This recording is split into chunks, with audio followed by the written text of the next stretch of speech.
Stream. Says it's streaming. Says we're streaming. Come on, keep going, keep going, keep going.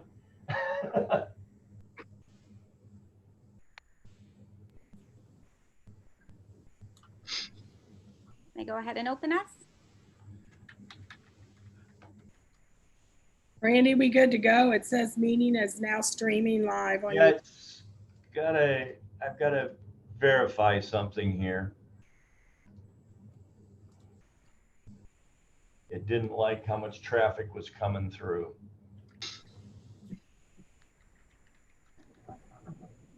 Yeah, it went off. We are live. Okay, Ruth. All right. All right, sorry about that delay. I will email everybody. Good to go. It says meeting is now streaming Yep. live. Yep, we've got it. I've got to verify something here. Oops.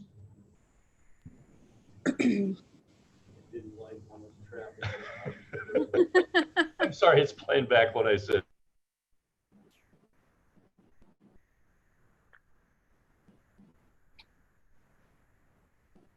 We good to start, Randy?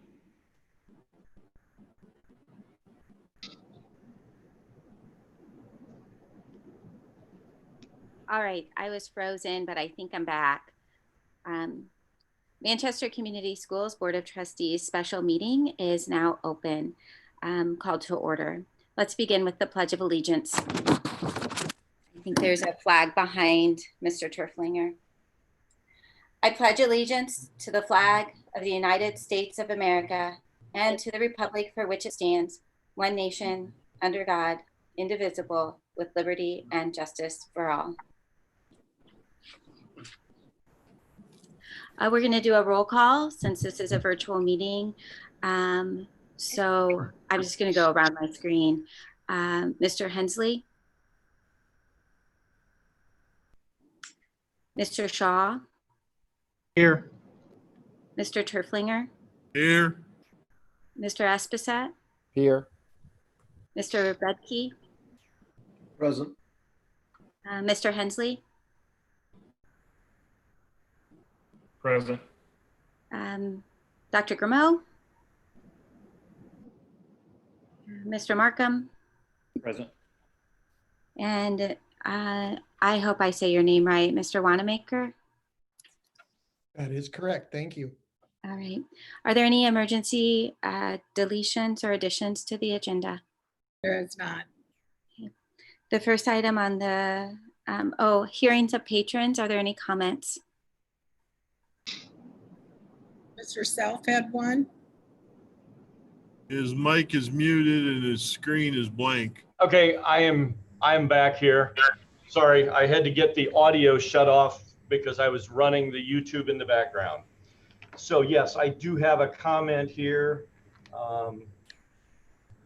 Let me get back to my right screen.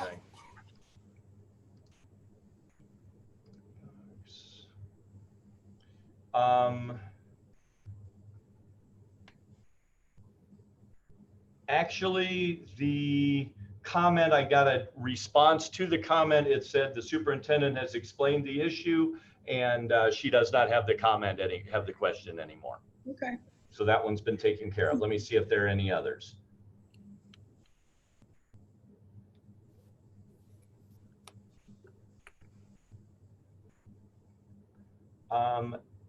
At this point, I just have a lot of questions about it being live streamed, and I will respond to all these here quickly. All right. But we don't have any other questions. All right. Thank you, Mr. Self. Yeah, we apologize for being late. There was a glitch outside of our control. So on the agenda, we have recommendations for approval 3.1 MES restroom bids. Yes, we accepted some bids to convert one of our custodial closets into a staff restroom at MES. Two of the bids that came in, the low bid was $28,524 from Milestone Construction. We also had another bid that came in at $31,753, and then a third bid that was submitted late that came in at $30,840. talking with Dana and with some another local school district that has utilized Milestone Construction. That local school district had nothing but positive things to say about them. So in talking with Dana, it is our recommendation for your approval to have Milestone Construction conduct the work to convert that custodial closet into a staff restroom at $28,524. The one other positive thing about Milestone is they can begin the construction this week, where the other bidders were not going to be able to do that until probably sometime in September. So it is our hope, and I believe in talking with Dana, that a lot of the demolition work we could get done before the start of school. And then they could be wrapping that up, a 4 to 6 week process, as long as everything goes as planned. Dana, anything to add to that? I think you said everything quite succinctly. The response from the president of Milestone, a gentleman named John Colton, was that his hope was to be done in, he actually told me 5 to 6 weeks. But I know he wants to be aggressive and try to get this done for you as well, so.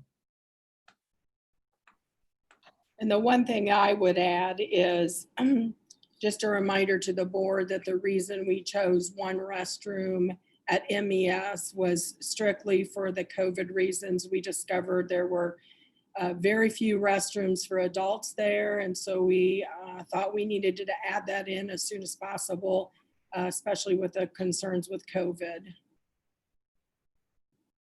And these monies would be utilized from leftover money from the roof project at MAO. So it's part of that bond process. So I'm looking for a motion and a second. I'll make a motion to approve my bid. You have to correct me on the amount, Jeremy. I didn't catch it, but Yeah, 28,524. $28,524 to turn the custodial closet into a restroom. Yeah, that's my motion. Right, so we have a motion for Mr. Turflinger. Is there a second? I'll second. Thank you. And a second from Mr. Shaw. Do we have any discussion? I'd like to Yeah, add go ahead. Just to clarify, that was, that restroom will be handicap accessible. Is that right? Yes, Thank you. I had a conversation with Dr. Grimeau, who in turn talked to Jack and Jeremy.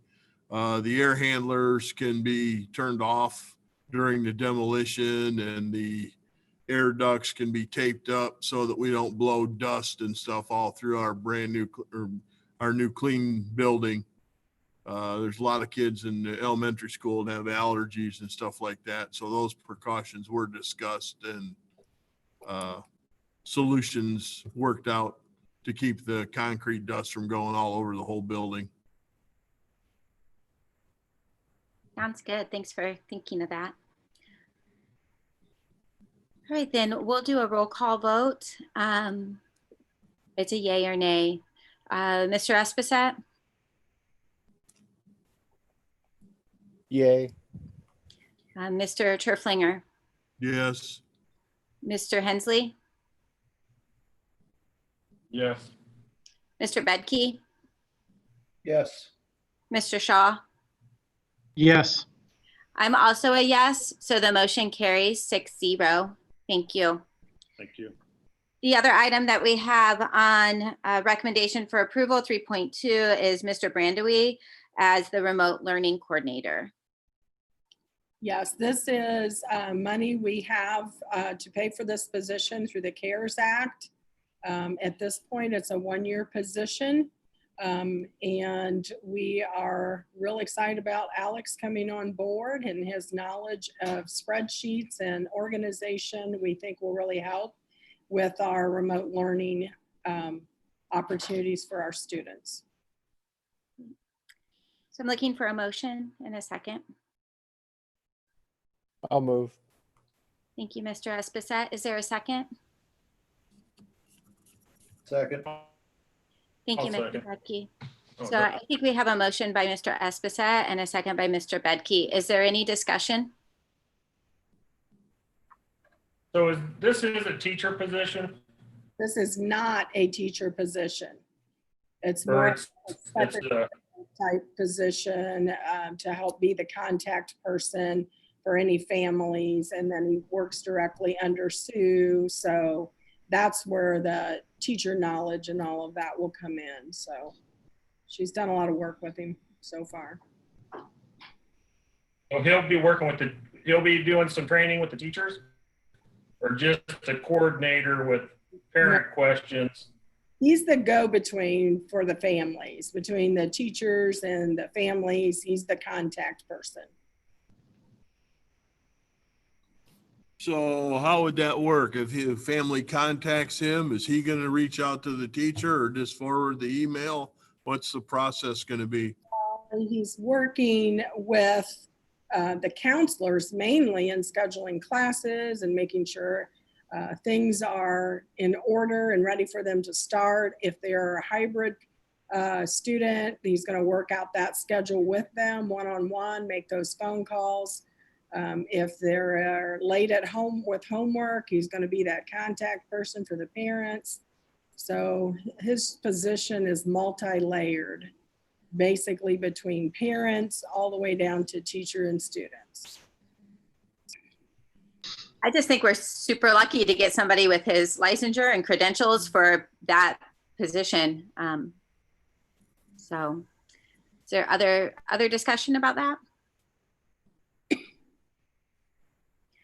All right, then again, we have to do, oh, Well, who's working with the teachers on training for remote? We actually right now are working with Manchester University and Ivy Tech, and they are going to be providing some training to our teachers. Right now, Sue is busy working that out and those schedules and what that looks like. She's been working with them, I'd say, for the last month. Wrote a grant involved with both of them. So hopefully we'll be able to move forward and get the teachers some additional support.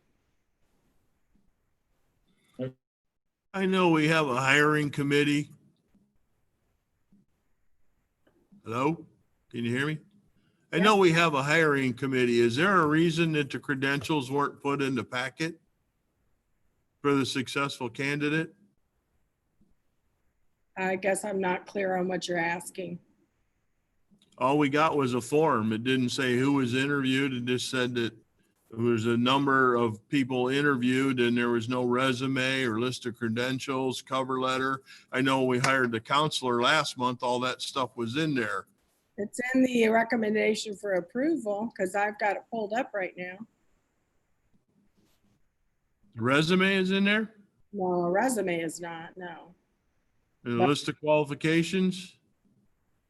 We have a form that has been filled out, and that is the process of that we have used in the past to inform the board. It's a recommendation for employment, tells who the interview team is, the criteria used, the candidates interviewed, reference checked, and then principal comments, and then whoever was the main go-to person has a sign off. They have starting dates and they have pay, and they also have me sign off on it. And that's what's in there right now. Right. I saw that, but it said that the resume was attached and the questions that were asked were attached. And I know, I apologize, I don't remember the counselor's name that we hired last month or the month before. All that stuff was in there. I just wondered why we get it one time and one not the next time. I don't know. That would be a Missy question. We just have to ask her and find out. it might be the difference between a certified and non-certified position too. Not a certified position, so. All right, so we have to do a roll call vote just because it's virtual. So you're in different places on my screen. I don't know what happened, but I'll do my best not to go in the same order as last time. Mr. Shaw, Yes. Mr. Bedke, Yes. I'm a yes. Mr. Espeset, Yay. Mr. Hensley, Yeah. Mr. Turflinger. Not that it has anything to do with the candidate whatsoever, but you know, there's no consistency in the process. So I think I'm just going to vote no. It has Right. nothing to do. It has nothing to do with the candidate. It's just I'd like to see some consistency and it could be what you said, Ruth. Maybe it's because this one's certified and that one isn't. But going forward, I'd like to see a little more consistency. Okay, but you're voting nay for approval of Mr. Brandewie as the remote learning coordinator. Did I understand that? Yes, correct. Okay, motion carries 5-1. Thank you, board. Superintendent comments? I have none. All right, are there board member comments?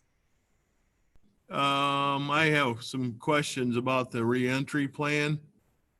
Coming from my background, I actually sent a text today and didn't get an answer, so I'll ask it again. Are we planning on trying to do a dry run with either students or like 7 board members and 10 of Dr. Grameau's staff, putting 25 or 27 people in a classroom with masks and try to see what some of the problems are going to be before August 12th?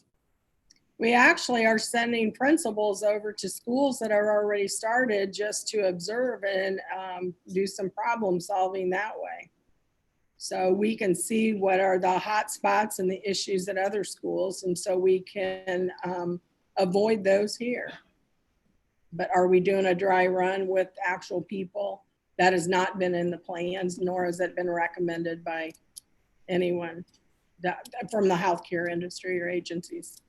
Well, I'm not so much from the healthcare portion of it. It's, you know, there's going to be logistics, hearing problems, you know.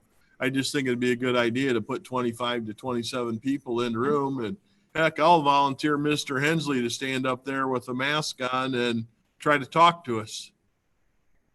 You know, and the reason I bring this up is at the last board meeting, the president asked us if we could take our masks off during our meeting because even with amplifications in the boardroom, we were having trouble hearing each other. So I just think we'd be prudent to do some kind of a dry run. A couple teacher volunteers, somebody sit down and in a room and see how this is going to work and find out if we need to buy some equipment before the start of school. Well, we have mics in both MES and MIS. So I don't believe that would be an issue. Good. But we've already talked about a lot of different things, cameras, mics, all of that stuff. We have another cabinet meeting tomorrow where we're going to discuss it even further. Good to hear. Jason, didn't they come out and say if we can social distance, and I don't know what our online will look like by the time it's all done, but if you're 6 feet apart, you don't have to wear a mask. Wasn't that in a communication today? That's correct. That's exactly what it was in the governor's, what do you call it, guys? So I think it'll be interesting on how many we end up with online or hybrid, because I mean, if there's a significant number, I know a neighboring school district online Zoomed after Friday, the registrations went really high. We may be able to social distance even easier than traditional. We're right now at about 14% on a remote learning choice. I just checked it Yeah. today. And I think we're in a little different situation than some of the neighboring school districts. We just riffed 8 teachers, you know, with 22 to 27 kids in the class. The classrooms I've seen at MIS, there's no way you're going to social distance with that many kids in the class.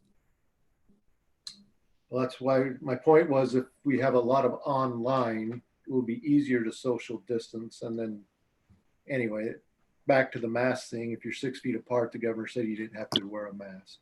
That's correct. Mm-hmm.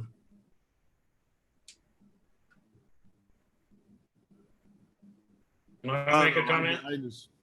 Whatever the board thinks, I think we need to do a dry run. I mean, in the pipeline industry, we don't wait till we have a leak to do training. You know, we go out and drill, armies go out and drill. You know, restaurants have a cold opening before they advertise their online opening. And, you know, we're all in the same boat here. This is all new. You know, I just think if we have a dry run or two, maybe we head off some of the problems, get them solved ahead of time.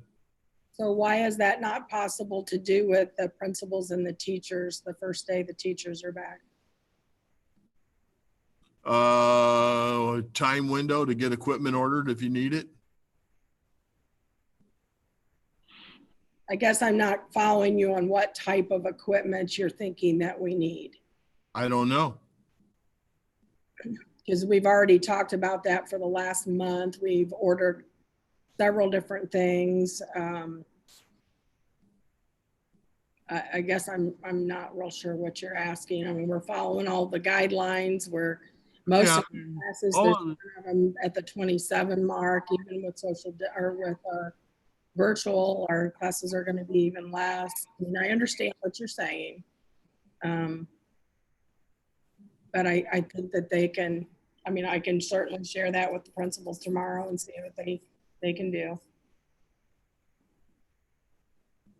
Yeah, Bryce, according to Dr. Rameau's message she sent out today, we got 796 traditional, 66 hybrid, and 63 virtual.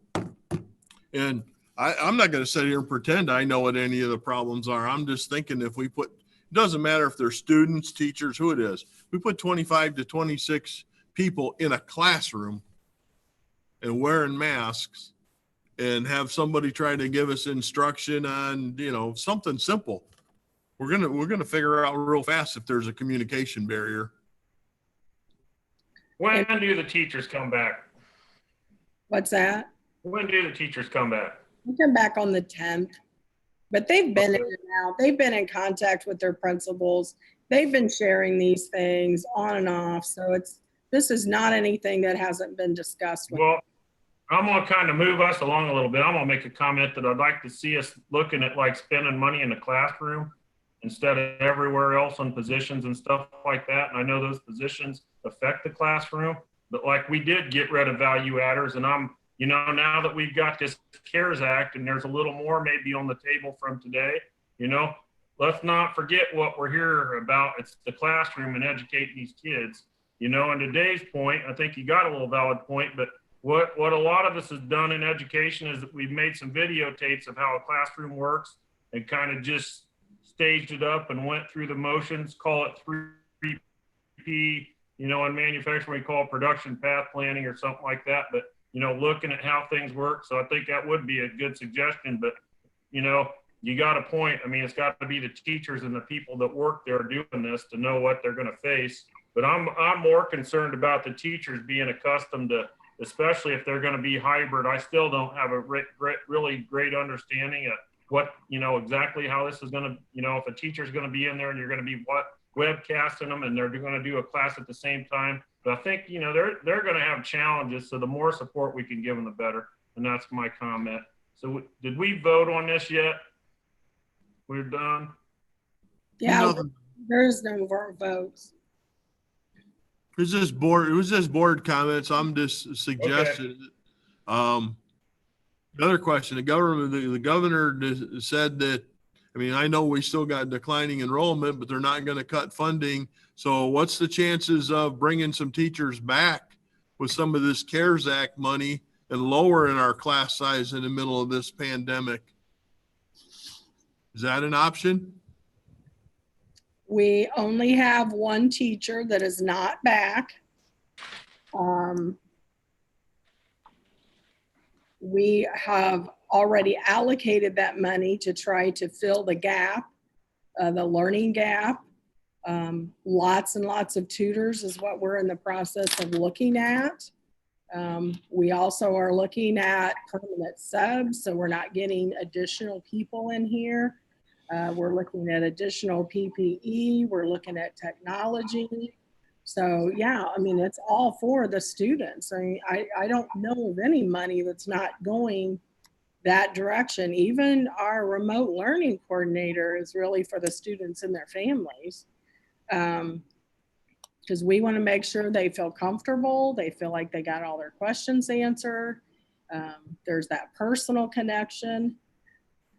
I guess I don't know anything. I don't know, Jeremy, can you think of anything off the top of your head that wasn't to support teaching and learning? That was, Everything we spend is support teaching and learning. What I'm talking about is direct and indirect. So we'll just leave the comment at that. So, you know. okay. Well, it's good information, Teresa. I mean, this is stuff that we need to hear, you know. But you're working at it and you're trying to address the problems. You know, I still have some questions about the desk cleaning every hour. I think we're going to end up with a chemical smell in the room, depending on what we're using. But I guess that's just something else we'll have to work through.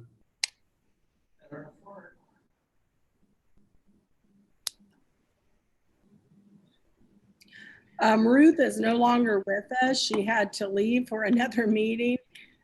So if there is a board member, I believe, Dave, you would have to adjourn the meeting then. Any other board comments? I have no comments from the public that I've received. Thank you. Thank you very much, Mr. Self. Motion to adjourn. So moved. We're adjourned. Thanks. Thank you.